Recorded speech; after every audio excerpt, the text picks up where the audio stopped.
On January 8, 1935, in a cramped, two-room shack in Tupelo, Mississippi, Elvis Presley was not born alone. His identical twin, Jesse Garon, was delivered stillborn 35 minutes before him. A silent arrival in a world of struggle. A name on a birth certificate.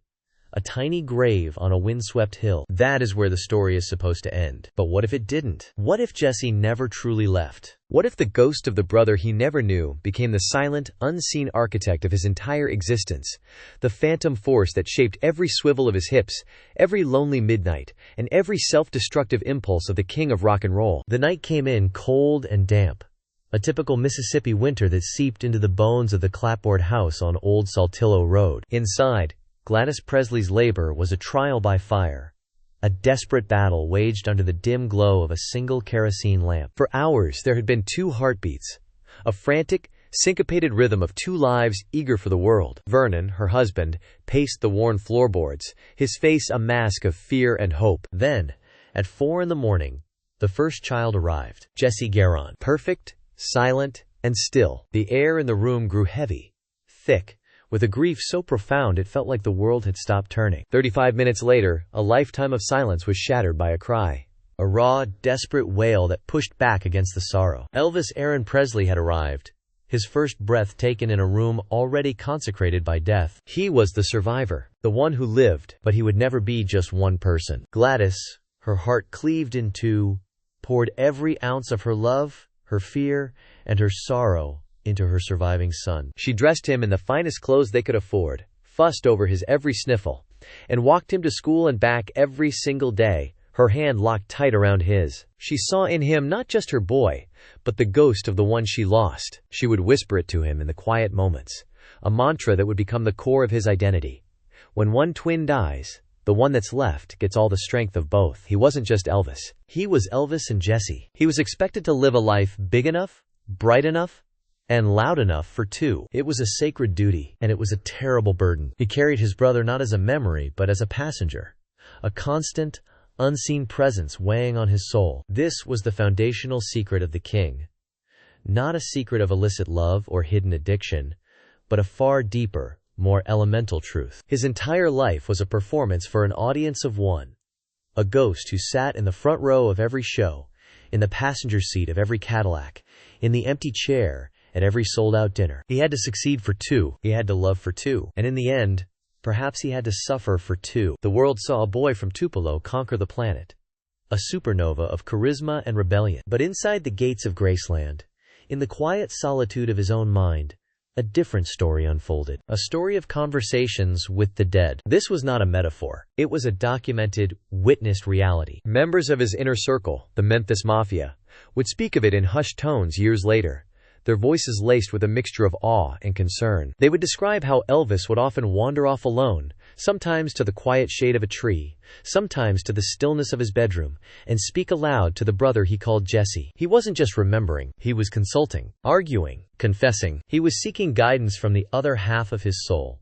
the one who knew him before the world did, the one who understood the crushing weight of being Elvis Presley. Red West, his friend and bodyguard since high school, recalled seeing him by Jesse's grave, a lonely figure having a one-sided conversation, his words swallowed by the wind. He was asking for strength. He was asking for a sign. He was asking the silent earth to speak back to him. This was the first rehook, the first twist in the public story. The king of rock and roll, the man who commanded the adoration of millions, sought counsel from a ghost. Was it simply a coping mechanism?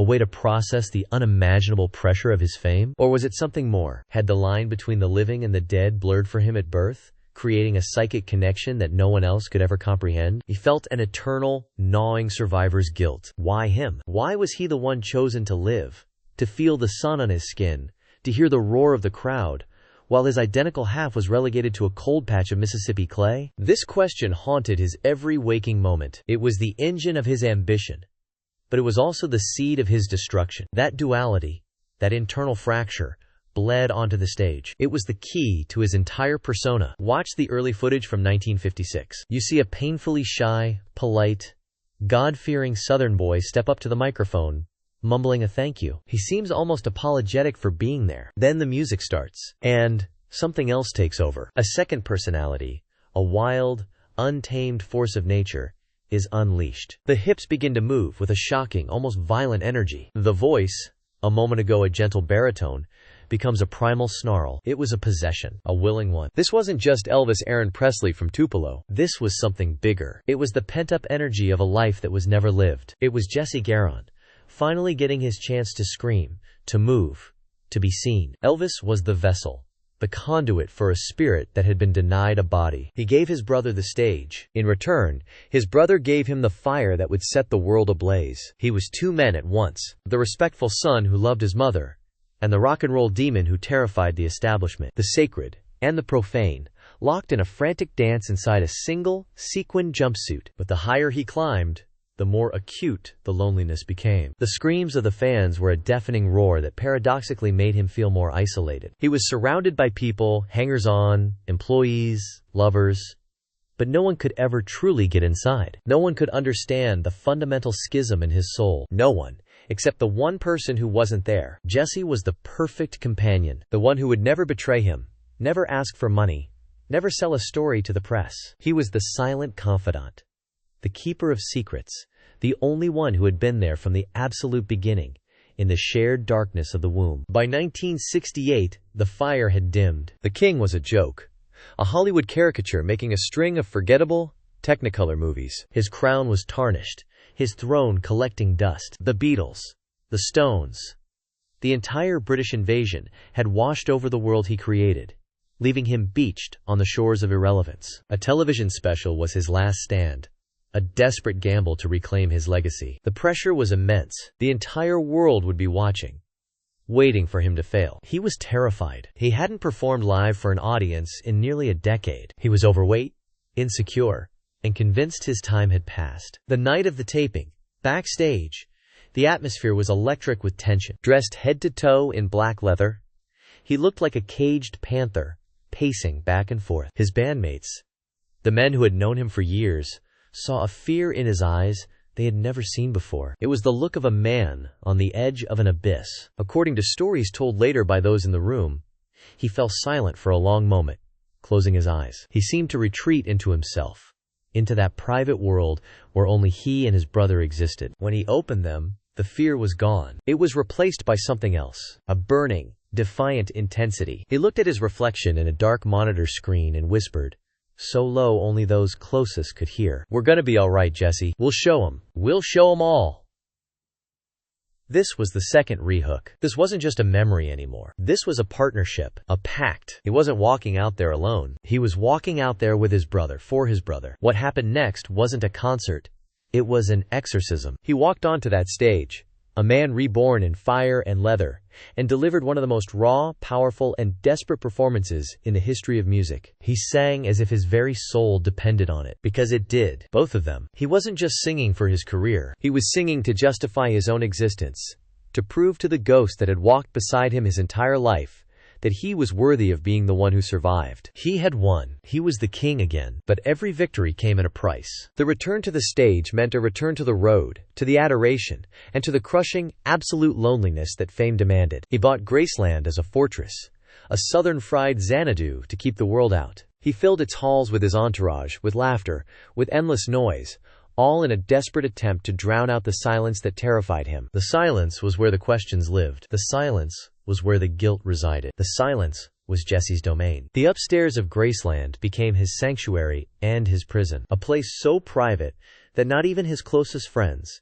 not even his wife Priscilla, were allowed to enter without his express permission. It was a world of his own creation, a dimly lit labyrinth of bedrooms, bathrooms, and private offices. It was here, in the dead of night, when the house finally fell quiet and the Memphis Mafia were all asleep, that the veil between worlds grew thinnest. It was here that he would retreat, not to escape his demons, but to commune with them. He began to search, desperately, for answers. He devoured hundreds of books on religion, philosophy, and the occult. He became obsessed with spiritualism, with life after death, with the idea of contacting the other side. This wasn't a casual hobby.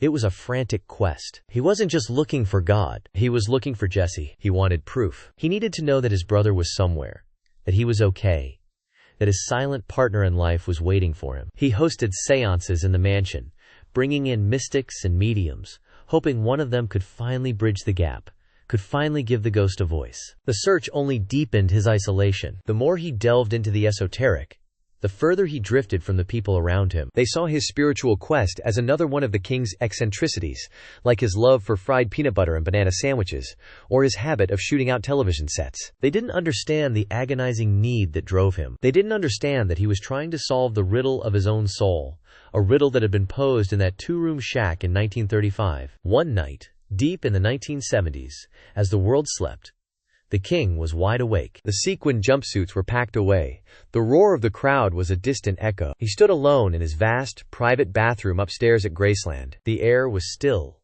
and heavy. He stared at his own reflection in the large, gold-framed mirror. The face looking back was bloated, the eyes weary and clouded by the fog of prescription pills. This was not the face of a god, but of a man being worn away from the inside out. He stood there for a long time, the silence stretching on, thick and suffocating. Then, his lips barely moved, a whisper that was more a thought than a sound, addressed not to the reflection, but to the man standing behind it, the one no one else could see. "Are you still there?"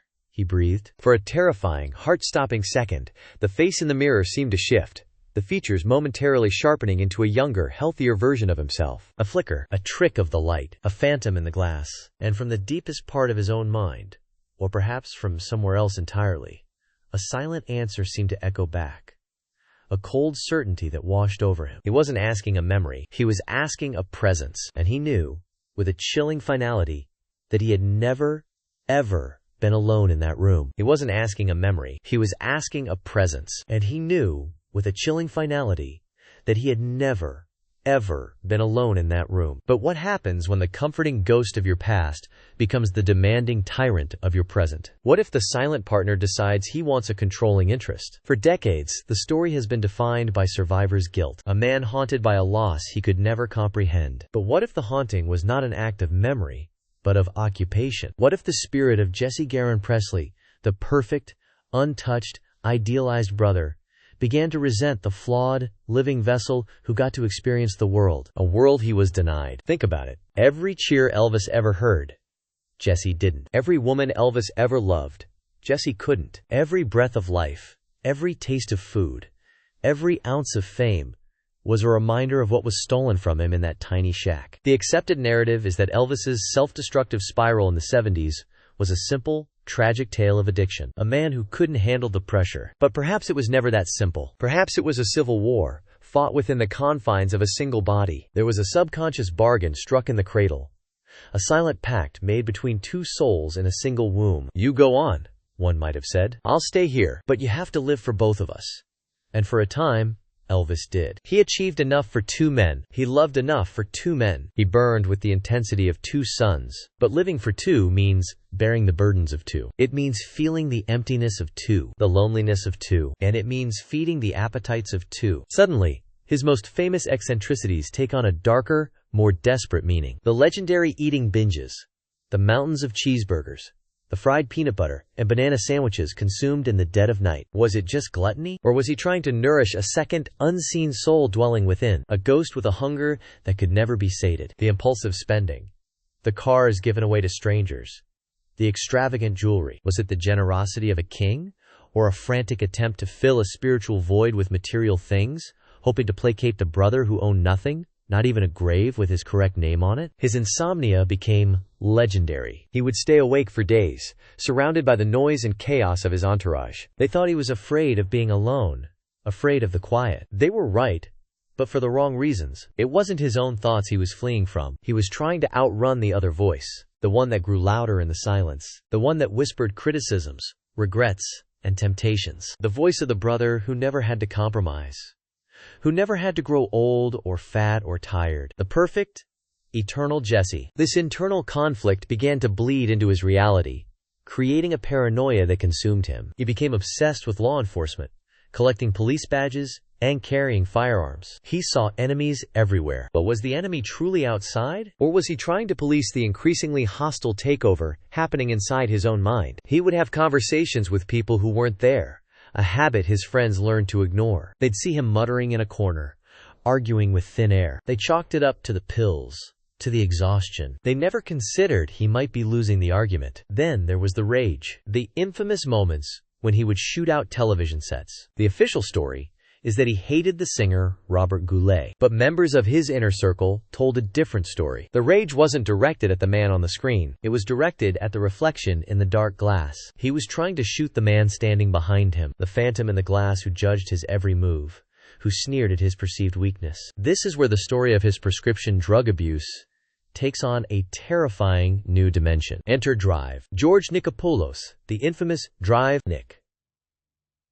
History has painted him as the man who enabled an addict, a villain who fueled the king's demise for profit. But what if he was an unwitting pawn in a much stranger, darker game? Elvis wasn't just taking pills to numb the physical pain of his deteriorating body or the emotional pain of his failing marriage. He was taking them to quiet the noise. He was desperately seeking a chemical solution to a spiritual problem. He needed to sedate the passenger. He needed to drug the ghost. He would demand sleeping pills not just to sleep, but to achieve oblivion. A temporary death where he could finally, truly be alone. The uppers were to keep him sharp, to keep his own consciousness in the driver's seat, to fight off the lethargy and confusion that came when his control started to slip. The entire pharmacy he consumed daily was not for one man. It was the chemical arsenal for a war between two brothers, fighting for control of a single, exhausted kingdom. The people around him saw a man falling apart. His wife, Priscilla, saw a husband drifting away into a fog of pills and spiritualism she couldn't penetrate. She pleaded with him,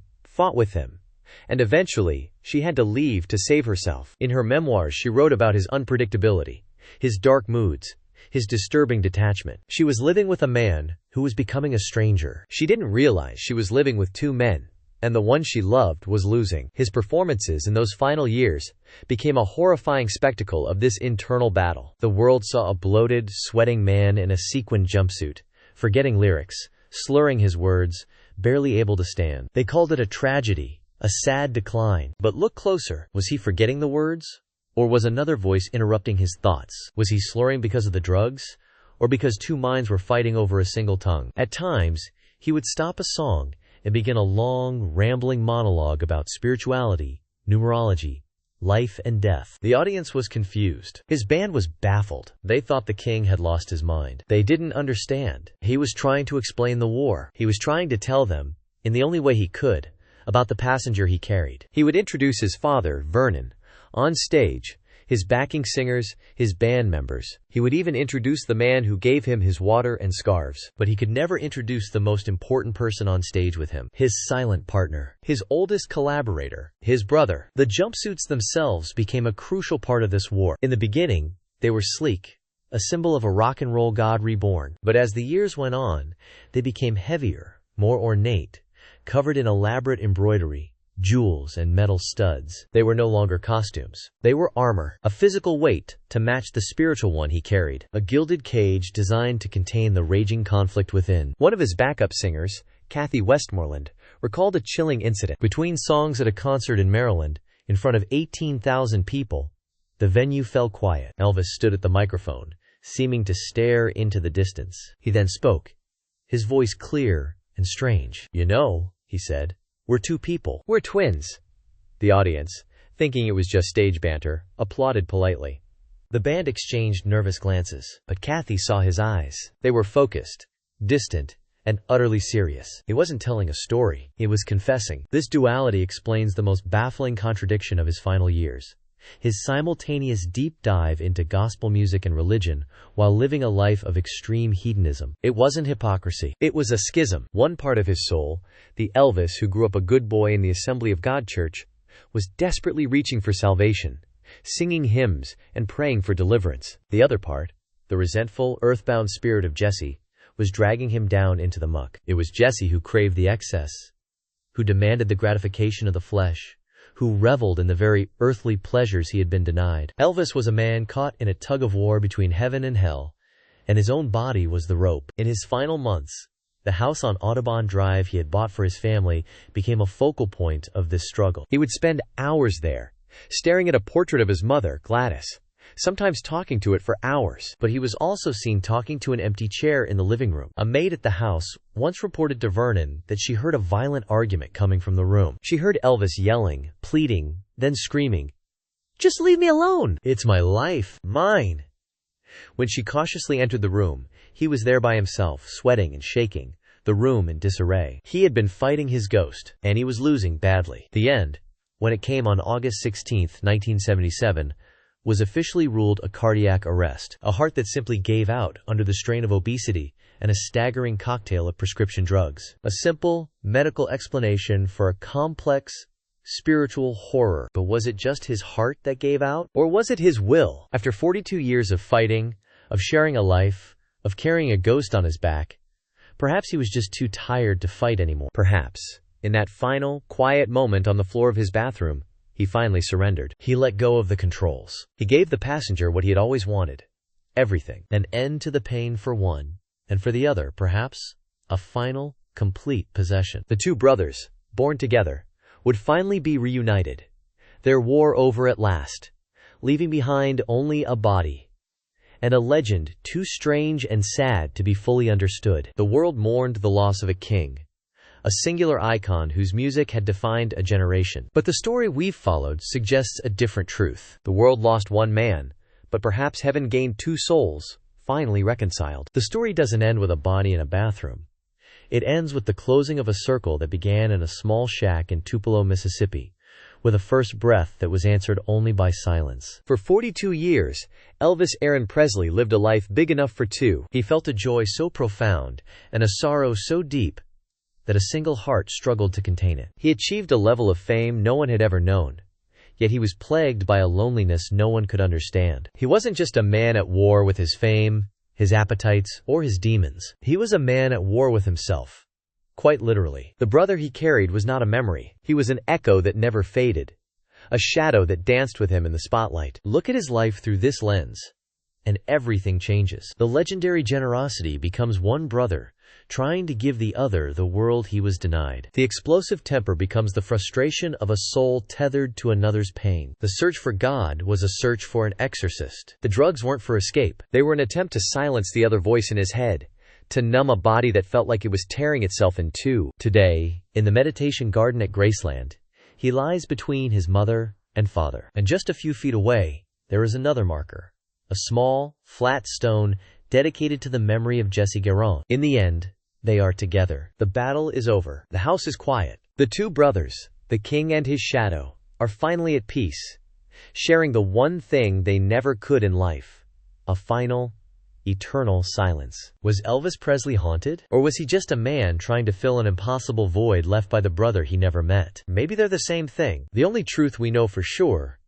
is that the greatest solo act in history may have been a duet all along. The story of Elvis is more than just music and myth. It's a mystery etched into the very soul of rock and roll. To uncover more secrets and explore the stories that lie beneath the legend, subscribe to forever_Elvis_stories. The king is gone, but his ghosts are still talking.